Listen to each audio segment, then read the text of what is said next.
Hey, I want to introduce you guys to an idea, a concept in real estate and in economics called micro-oversupply. Micro-oversupply in real estate specifically is when there is an oversupply of a specific category or size of property in a specific community. There's a lot of talk these days about oversupply or undersupply or supply and demand in Dubai and how it's going to affect the market overall. And that's a bigger question for another time. But this topic of micro oversupply, an example would be talking about JVC, right? There's so much construction in JVC right now, specifically in the studio and one bedroom category, right? We're talking thousands of units currently handing over and projected to hand over the next couple of years. You drive through JVC, construction everywhere, right? And that's a few different communities, but just talking about JVC specifically, well, that's what we call a micro oversupply, right? An oversupply of studio and one beds. Now, of course, it's only an oversupply if there's an under demand, if there's not enough demand to absorb that, which we're talking about tenants, right? Tenants to move into those properties.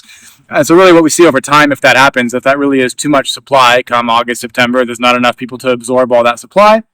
Obviously, landlords will sit with vacant properties for, probably 1, 2, 3 months, the stubborn ones, before they realize they need to drop the price. They'll drop the price, eventually find a tenant, which will drop the prices for rent for that specific category of property in that area in the immediate, few months. Now, hypothetically, if that happens, what does that then do to the surrounding communities? Think Sports City, Motor City, IMPZ, those areas. Well, the tenants that are currently living in similar properties in those areas will see cheaper properties across the street. And so they're going to want to go there to save some money. And so then they move out, they move into JVC. This happens in the short, medium term.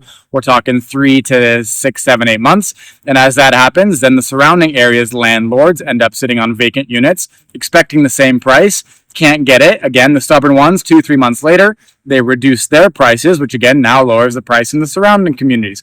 And so compound this over time, not just in JVC, but potentially in a few other areas at the same time. And what that does is eventually, it takes time, right? It takes maybe 12, 18 months, but eventually that's going to start reaching other communities. Think Dubai Hills, think even all the way out to like JLT, Marina, where you have tenants who are paying 90, 100, 120, 130K for a one bed.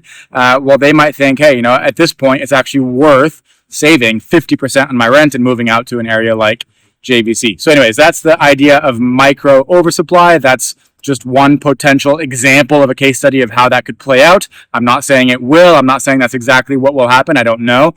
But that is the example case study of looking at JVC. So that is micro oversupply, learning to talk about this with your investors and educating them on which areas might be better, more secure or insulated investment areas, for example, where I am, compared to some of these other areas where you probably won't be as affected, even if that does happen over the next 12, 18, 24 months from micro oversupply. You learn this vocabulary, use it with your clients.